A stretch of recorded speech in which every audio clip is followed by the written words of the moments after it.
We've all been there, right? You're in a moment and, well, maybe it's something small, a tiny disagreement, or maybe it's just the end of a very long day. And someone asks you a completely neutral question, and something inside you, it doesn't just respond, it automatically deploys. It's that immediate internal friction, isn't it? The sharp retort you didn't mean to say, or the instantaneous, almost sugary, I'm fine, when every cell in your body is screaming the opposite. Yes, and then 5 minutes later, you're just sort of left there with the feeling, wondering, why did I do that again? Why did I let that old script run? That feeling of being hijacked. Exactly, hijacked by a pattern you didn't consciously choose. And we spend so much energy regretting it, trying to clean up the mess. But in this deep dive, we're going to look at something much smaller, something far more powerful. Okay. We're focusing on that almost invisible moment before the automatic response kicks in. We're exploring the rhythms we didn't compose. And the space between the trigger and the reaction. Yes, that's it. We're looking for that tiny, momentary pause that almost always slips by unnoticed. That little whisper that says, wait, is this really me speaking?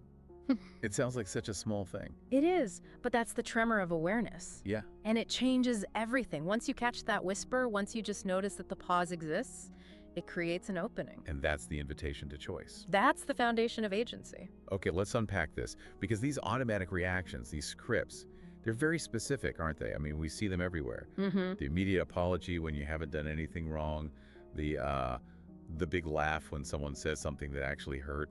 Or the complete silence when your entire being is just screaming to speak up. Right. These are elegant, unconscious choreographies we run every single day. And, we've been trained socially and internally to label these as personality flaws. I'm a people pleaser. I'm conflict avoidant. I'm just too sensitive. And when you label it a flaw, what's the next thought?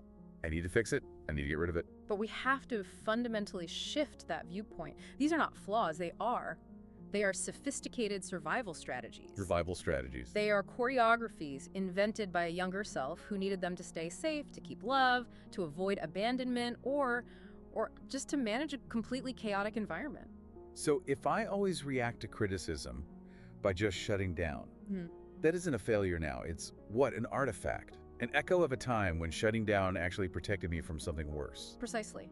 Every single automatic reaction has a history that at one point saved you.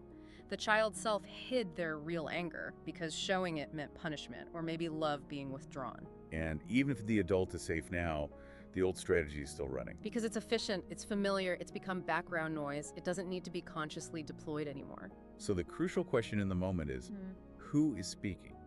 Is it me, the adult, with all my resources now? Or is it that child who desperately needed this mechanism to survive? And identifying that in the heat of the moment, it's incredibly difficult. So how do we even begin to interrupt that noise? Yeah. Well, it's not an intellectual analysis, and that is a key distinction. We aren't looking for insight. We are looking for contact. Contact. That moment when the automatic behavior becomes visible to you, when you catch yourself reaching for the apology or putting up the shield, that is contact. It's a real, raw, here and now connection with your lived experience. So we don't pathologize the pattern. We meet it. With profound curiosity, we don't ask, why am I so broken? We ask, what was this trying to protect? And the technique for this comes from Gestalt principles. It's called phenomenology. Yes. The practice of describing the experience as it is, without adding a story, without an interpretation. Okay, this is where I think people might get a little skeptical. We are so used to telling the story, I reacted because they always criticize me, or I felt angry because they didn't respect my boundaries. Right, and the story is the interpretation our brain slapped on maybe decades ago. It keeps us orbiting the past. The sensation, the tightness in your chest, the heat in your face, the urge to run, that is the present data. So it's the difference between saying, I feel anxious, and what? And saying, I feel a buzzing tension in my stomach and my breath is high in my chest.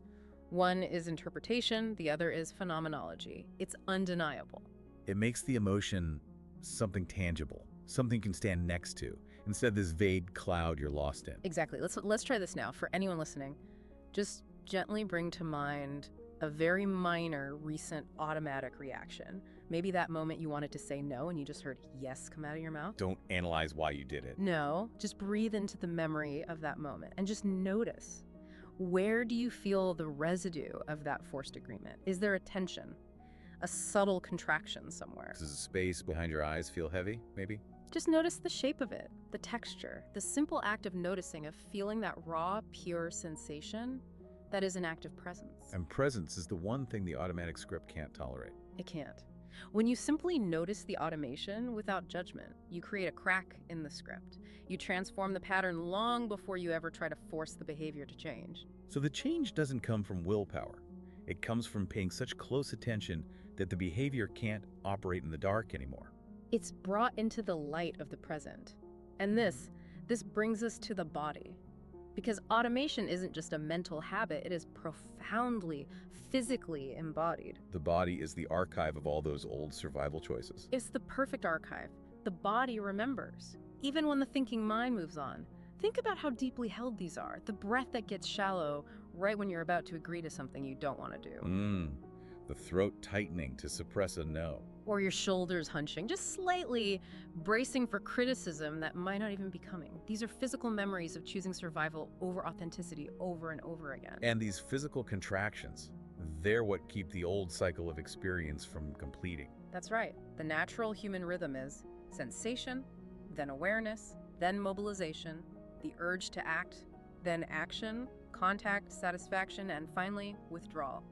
A clean cycle. But something like the I'm fine script, that's a complete halt. A total halt. It interrupts the process right at the start. It blocks sensation and awareness.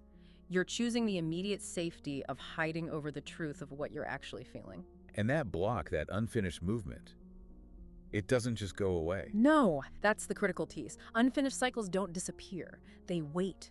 They linger in the background, consuming energy and coloring your entire present experience. We call it unfinished business.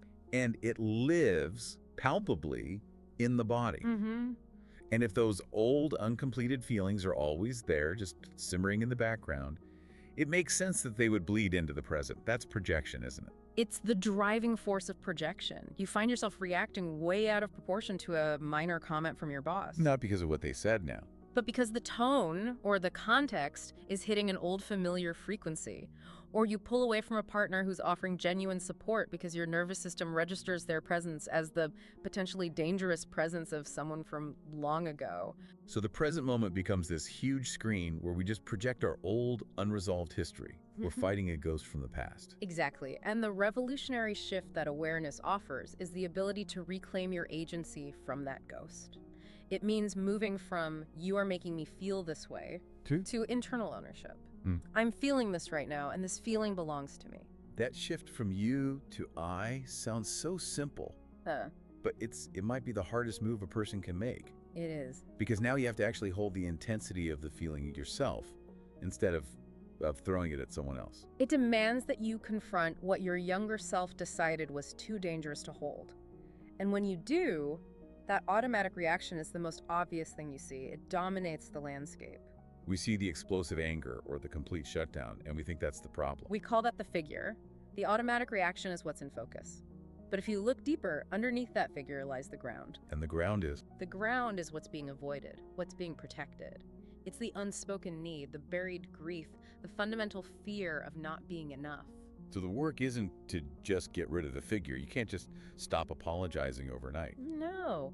It's about learning to lean into the ground. You're asking the question, what is this huge, distracting action trying to hide? What am I not allowing myself to feel right now? What would happen if I let this sensation, this tightness, this coldness, if I let it have its voice?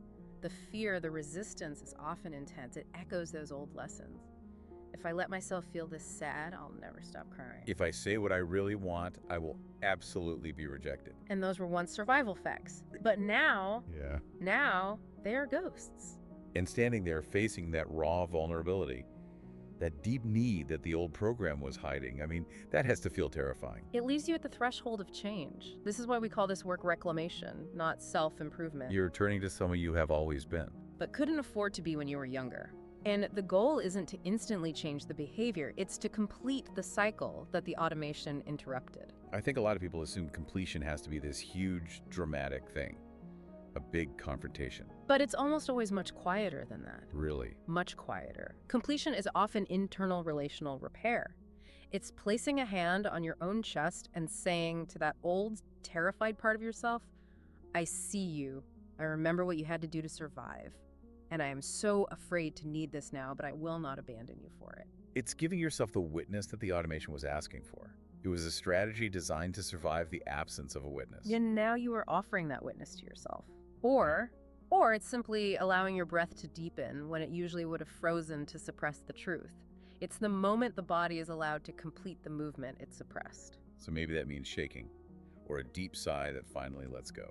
This is the subtle alchemy. You might still find yourself using that old apology tomorrow, but this time, you know you are using it.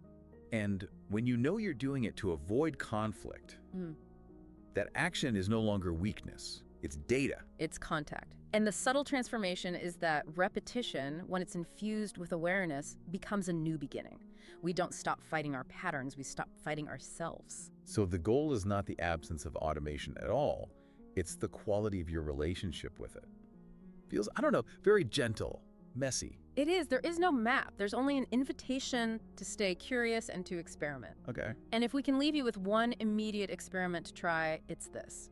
The very next time you catch yourself slipping into that familiar groove, that immediate reaction, just pause for that tiny tremor of a second and ask the profound question, what do I actually need right now? Not what you should need. Not what would make things easier for the other person. No. What is your body, your heart, quietly asking for? Yeah. Maybe it's space. Maybe it's to say nothing at all. Maybe it's just to be held. And if the answer is just, I don't know, then I don't know is a completely honest and acceptable form of contact.